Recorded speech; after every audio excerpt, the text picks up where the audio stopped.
Bonjour à tous. Aujourd'hui, nous allons commencer une nouvelle séquence sur le roman de Renard qui s'inscrit dans le programme de 6e sur le thème « Résister au plus fort, ruse, mensonge et masque ». J'ai décidé de vous faire un cours oral avant de débuter l'analyse des textes pour clarifier les notions que nous allons aborder. Certaines d'entre elles ont déjà été vues en cours. D'autres seront nouvelles et peuvent sembler un peu barbares.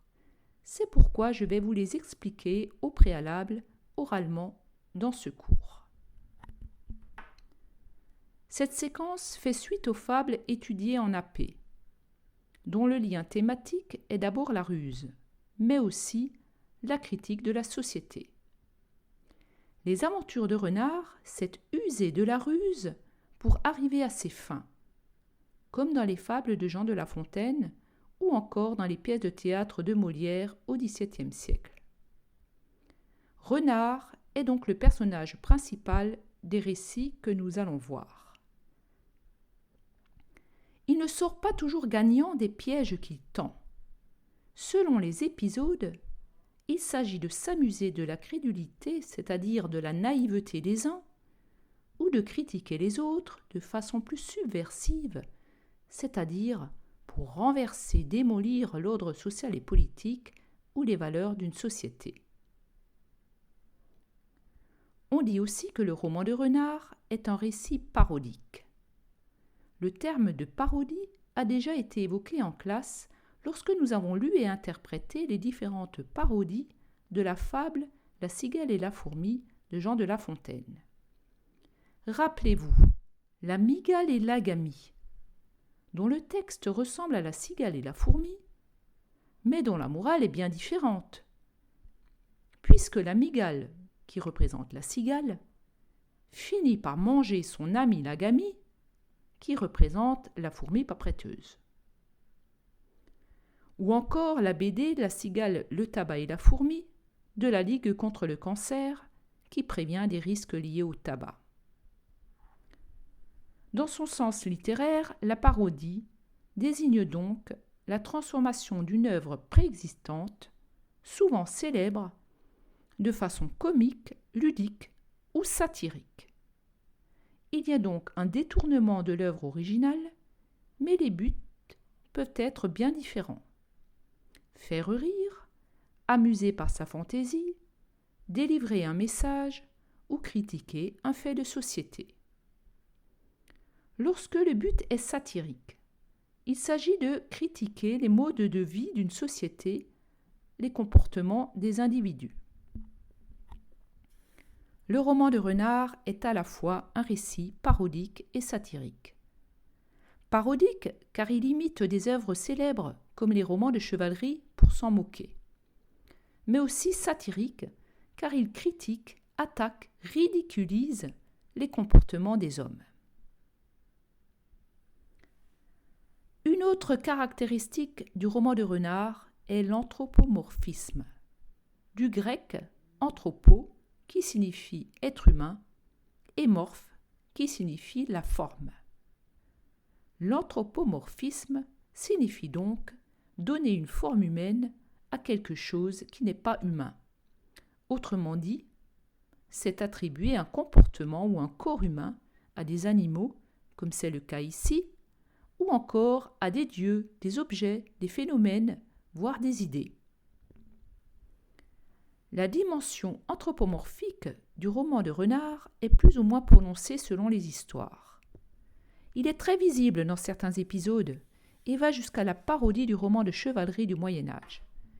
Il utilise alors le même vocabulaire de l'exploit, des armes et du combat, mais dans le but de ridiculiser ces duels.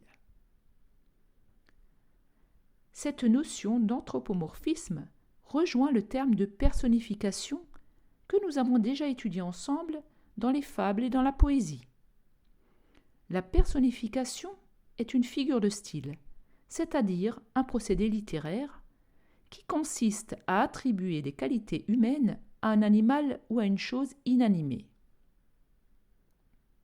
La chose personnifiée peut parler, agir et écouter ce qu'on a à lui dire, Par exemple, avez-vous déjà entendu des branches hurler à cause du vent ou des volets gémir pour la même raison? Non. Les éléments de la nature sont personnifiés pour les mettre en valeur et montrer les pouvoirs de ces éléments sur nous. Quelle est la différence, me direz-vous, entre la personnification et l'anthropomorphisme? Les deux termes se rejoignent sur bien des points. Mais la personnification reste une figure de style qui peut être utilisée que pour l'un ou l'autre élément d'un texte, dans le but de faire un rapprochement avec l'homme et créer une émotion. Alors que l'anthropomorphisme va s'appliquer à un personnage dans sa globalité, dont le but sera, à travers lui, de représenter l'homme. Les personnages du roman de Renard sont donc avant tout anthropomorphes, puisqu'ils ont beaucoup de comportements humains. Renard parle, rit, monte à cheval. Mais il conserve toutefois quelques caractéristiques animales propres à leur espèce. Renard se tapit, se bat à coups de croc, vole des poules. Lorsqu'ils possèdent des caractéristiques animales, on dit qu'ils sont zoomorphes, du grec zo signifiant animal, comme le zoo où se trouvent les animaux, et morphe, la forme. Zoomorphe signifie donc qui a l'apparence d'un animal. Le roman de Renard repose surtout sur l'anthropomorphisme, car il donne, à travers les animaux, une vision assez fidèle de la société des XIIe et XIIIe siècles.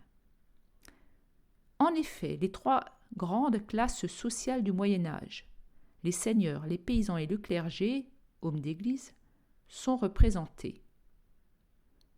On y voit par exemple le lion qui est le roi et ses vassaux comme Renard et Isengrin le loup fréquenter des vilains, c'est-à-dire des paysans, ou s'introduire dans des couvents pour jouer des tours aux moines.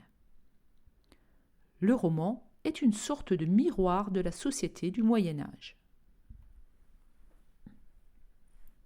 Si je résume, anthropomorphe, qui a l'apparence humaine, et zoomorphe, qui conserve une forme animale, parodie, pour imiter des œuvres célèbres, satire, pour critiquer la société.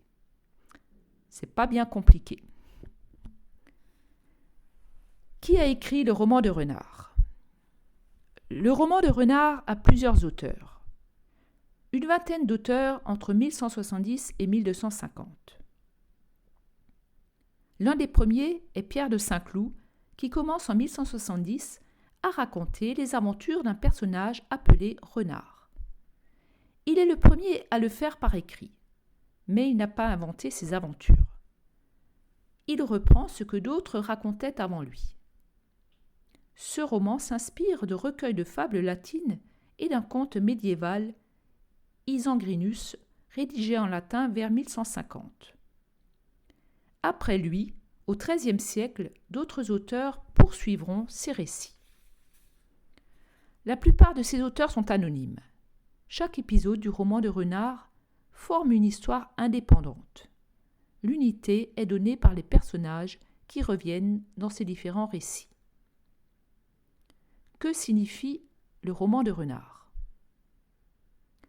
Contrairement à ce que le titre pourrait laisser croire, le roman de Renard n'est pas un roman. Le roman était la langue que l'on parlait entre le latin et l'ancien français. Les textes de l'époque étaient écrits soit en latin, soit en roman.